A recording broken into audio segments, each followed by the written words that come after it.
Are you looking? I was just looking what it actually said, but it says Liverpool. My answer. It's Liverpool FC. That's a football club. Is that like this? Can read it better. Sorry?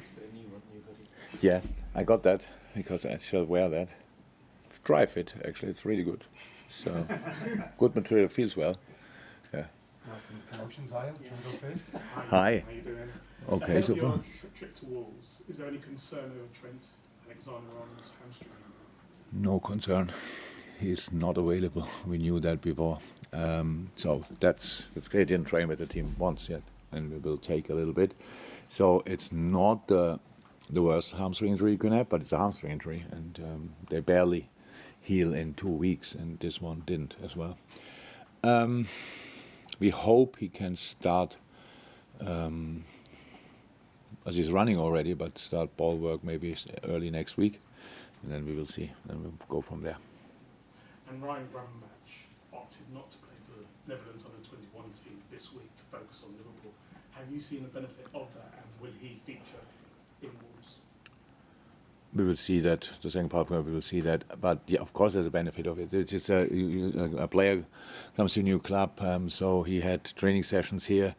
He could sort everything on a private basis. So if he would do that now this week, we have games every 3 days. Let me say like that. So he knows where he will live. He has a car. He has organized everything around. So of course, it's a benefit of that.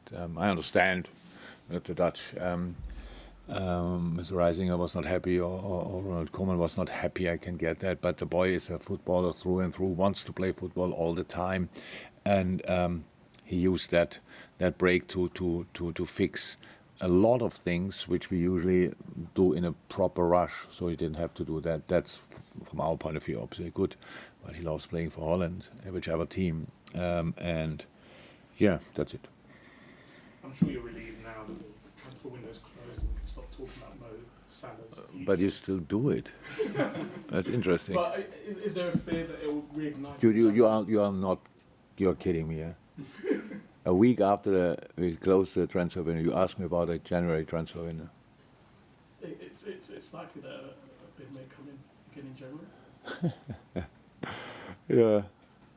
Obviously, you can't wait until December to ask these questions. So we will see what happens until then. No, I'm not worried in this moment, not at all. I didn't even think about it until you opened that round again. So, yeah, no, I'm not worried. Pleasure. Jurgen, when you consider the players that left over the summer and now the players that have come in, and the latest being Ryan, of course, and you consider your midfield options, are you happy with how that option looks now? You've got the ability to do everything that you hopefully want them to do? Yeah, I'm happy. I was happy with our midfield we had over the years. Fantastic players, super characters, real man, grew into fantastic from younger players into more experienced players, grew into each different role. The most successful players we had here at the club for at least since I'm here, and it was a big task, and it's a big task to replace these guys. But I'm happy with what we've got. That's true. I really think we brought in good players, and we had already good players here with Curtis, with Harvey, Thiago. Obviously, we had already Stefan. We had really good players here, and we brought a few on top of that, and that's necessary, but not easy. And so far, I think it looks all right. But we would have loved to carry on. Obviously, after the Aston Villa game, which was a really good game, couldn't do that.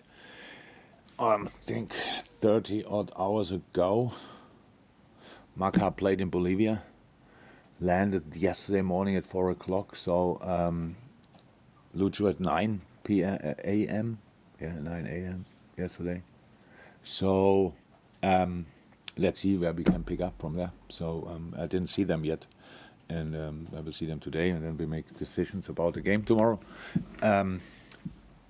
But with the quality of the players, I'm really, really happy. The potential they have is really good, and I love working with them because they are open It's nice for a coach, obviously, as well, for a manager as well, that you know they didn't hear it already 500 times before. So some messages are new, and yeah, so it's really exciting.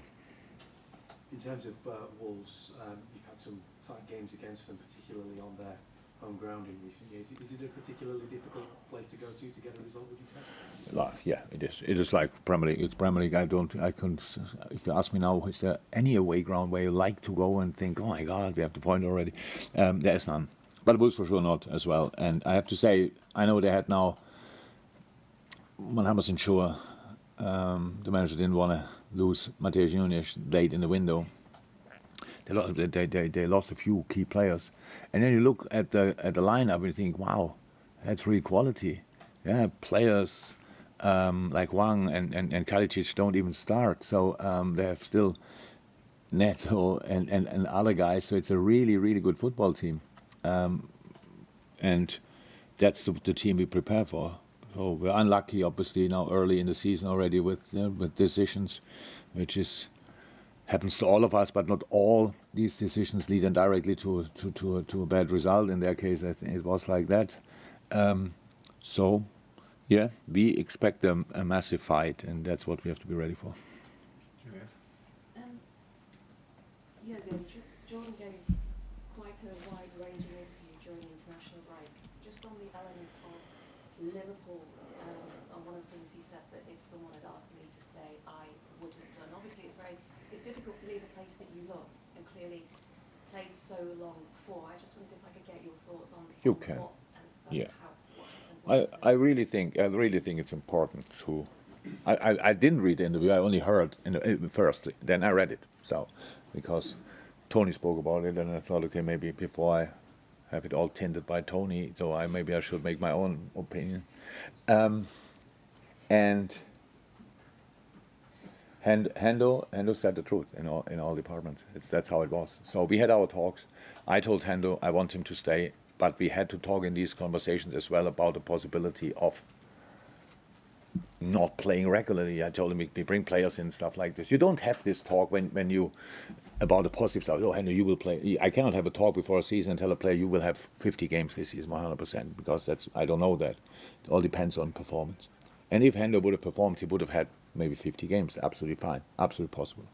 But in the specific situation with the relationship we had, I saw it important. I thought it's important that we speak really about everything, and that means what happens if, because Hendo is a fantastic player. I will love him forever. Super guy, but he's not great when he's not playing. Let me say it like that.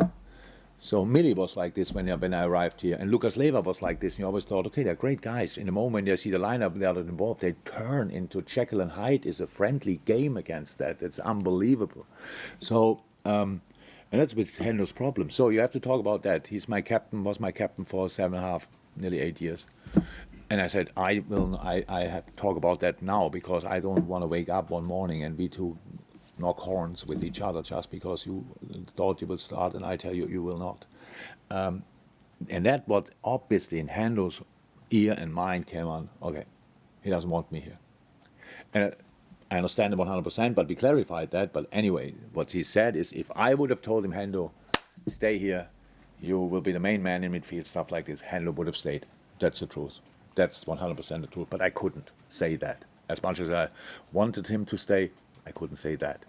And that's why it was better that Hendo moved on. So that's it. And there's nothing, not a bit, of bad blood or whatever. He is the captain of the most successful team this club saw in the Premier League era. So, and for me, and rightly so, and he was a sensation. He's a sensational player, and I wish him only the best. And when he comes here, from my point of view, he gets a real farewell, everything. So there's nothing to misunderstand from that point of view, 100%. You're welcome. Jurgen, can I just ask, Yeah. what are the qualities that in Ryan Gravenberch that made you want to bring him to Liverpool? Because he's a player you've been linked with for a fairly lengthy period of time. I wouldn't want to choose one. To be honest, the package is really interesting. He's good in small spaces, and that's now really especially good in big spaces as well. So he can accelerate with the ball. He can really drive the ball. He has a really good overview, is a good passer, good shooter. The full week training now. Everybody said before, and he knows that, so he's really skilled boy. He always was. 18, with 18, he played, when he moved to Bayern, he had already more than 100 games at Ajax, so that's not a usual career until then. But everybody would have said, defensively, he can make the next step 100%. But I see that he wants that. He got that 100%. So when he's really in that, he's working extremely hard. It's obviously really nice for him having, Cody only arrived yesterday, I think, but having Virg and Cody around. But it's the same age group like most of the boys now, and it's really cool having him. So he's a good guy, and a player with massive potential. And I don't know where it will end up. He has to fit in what we are doing, but he will. How long it will take, I don't know. We will see. But to reach, we get closer to his to the peak. But we will work on that. He's here for a long time, and I'm really happy that he's here and that we can start that. This fixture last season, Wolves at Molineux, it maybe represented a real low point in last season, and you spoke after the We had a game. lot of low points. Yeah, but you spoke after the game about the players lacking confidence, and I that don't- Liverpool in, I think it was February, is so different to this Liverpool sort of 7 months later. How have you been able to bring about that change? I didn't remember that I said it. I thought I said that after Brighton, but maybe I said it after Brighton as well. And after other games. I'm not sure we proved already that we made a change or whatever. I think we showed a few really nice signs. I liked it as well. I really liked the Aston Villa game. I know how difficult this game usually is. And that day, we were really good. And that's cool. Early in the season, pretty much 3 days or 2 days after the transfer window closed, when everybody's like, but we should have, and then this team plays that kind of, it was really good one. But are we stable already? I don't know. Let's see. We miss players for the game tomorrow. So key players for us, obviously. We have to prove that we can replace them, that we still can play football, that we can still. So we build a team, it's not that we have built a team or did it now during the preseason or whenever we started with a slightly different system. We are in that process. And yes, we had key moments going our direction. Will all key moments go in our direction? Unfortunately, probably not. But winning with 10 men helps to create a spirit and a mentality. But only if you use it. Because you can, even these opportunities, you can let's slip through your fingers and then how was it again? I forgot it, what we had to do. So it's still early days and we have to build a team. And I'm really happy with the basis we can work from. Said before the Aston Villa game, when I stand in the dressing room and look at the team, I really, really love this team, and it's early days. And I really think it's easy for people to love this team as well. So that's all what we need, because we cannot, and Liverpool never could, we cannot start loving a team when we won something. We have to do it before, because then that's the only chance we can win something. So let's go for it, and then we will see. But what we did is we changed a few things. We brought in new players. And maybe for me, a big difference is and I said it to the players, obviously, that this is it's not year 8, because I think in October I'm here 8 years. This is year 1 of the new team, and that's exactly how we approach everything. Changed a lot of things, brought in a few guys to give a interesting insight in their lives. So to adjust, and we want to become a new team and not the replica of the other team, and that's what we are working on. So I'm fully in. This is year 1 of whatever, and not year 8 of the good old past. Welcome. Carl, you touched on. It's nice not to be able to. Oh, it's great. Yeah, like It's like in these movies. you touched on Trent's fitness. Just generally, what's the state of play with the rest of the squad? Sorry, the rest of the squad. Yeah. Thiago is running, but that's it. Ibu trained since 2 days. 2 days? Yeah, 2 days with the team.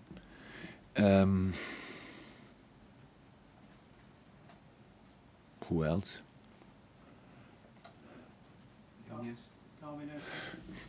I didn't see him yet. So but we had obviously contact, and they said, yeah, it's fine.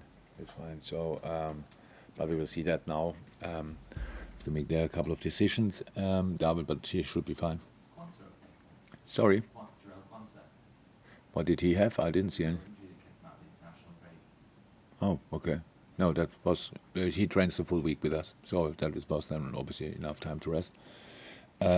Stefan had a good camp with the U21s, played only few minutes, but helped him anyway. No, I think that's it. I think I hope we didn't forget anybody. That would be really bad. Goalie. No, all good. And just on Trent, considering the role he's performed for this side in the last 6 months, how much does him not being there change the dynamic in the team in terms of what you're able to do? Dynamic, not so much. We have to be there flexible, even with Trent. I think if you watch the game against Villa really in detail, you will see that he was not fixed in any midfield role, inside role. We have to be flexible there, and that's exactly how we will do it. Yeah, but if you know another passer like Trent, tell me, who can play this position. It would be really cool, but it must be fine. It will be fine. We have to adapt to the different skill set of the player. But the most important thing in this game again is defensive stability. That's all about. Then we can play. If you are not stable, you don't have to think about that, and that's why the last game again against Aston Villa, I think a lot of people were maybe not convinced about our last line, and then you saw Joe Gomez and Joel Matip performing on that level, which is they have that quality, and that's really cool. So that was the key for the game. Plus Alexis in front of them did really well. So that we need defensive stability, and then we can play football from there. James, last one for the breakout. Yeah, I just asked you about playing at 12:30 on Saturday. We had 6 games at that slot last season. We drew 3, lost 3. Is there something about playing at that time that is problematic, or is it more about just not having enough preparation time if you've played midweek? And obviously this time around it's a different kind of dynamic with players coming back from international duty. Are you serious with that question? Or? Yeah. What do you mean? What is the difference when you play 30 hours ago in Bolivia? What do you think is the reason? Or do you think it's that I didn't understand. Is that something about the time, or is it the lack of time between? Is it the lack of? Is it specifically playing at that time on a Saturday that can be problematic? That's not a problem if you're a normal week. We always said that. If you're a normal week, it's not a problem. 12:30. That's easy to adapt. The only problem is the lack of recovery time. So we have 4 international breaks until March. 2 of them we have already the 12:30 kickoff. If I say a word about it, then the whole world goes again. He starts moaning again. This is a joke. We have players in South America. I didn't see them yet. In 24 hours we play. So, and but it's like it is. We cannot change that. We will never change that. Whoever we will talk to. Now obviously the TV channel has now a different name, but that doesn't change obviously anything at all. So they just don't give a bap about that. So why should I then talk about it? We didn't think about it. I'm in a moment. Somebody like you now gives me this feeling that is sitting there. And what's exactly the problem? Is it 12:30 because it's lunchtime, or could it be the lack of time between the games and intensity of the travel and make your own opinion about it? Maybe this time without a source.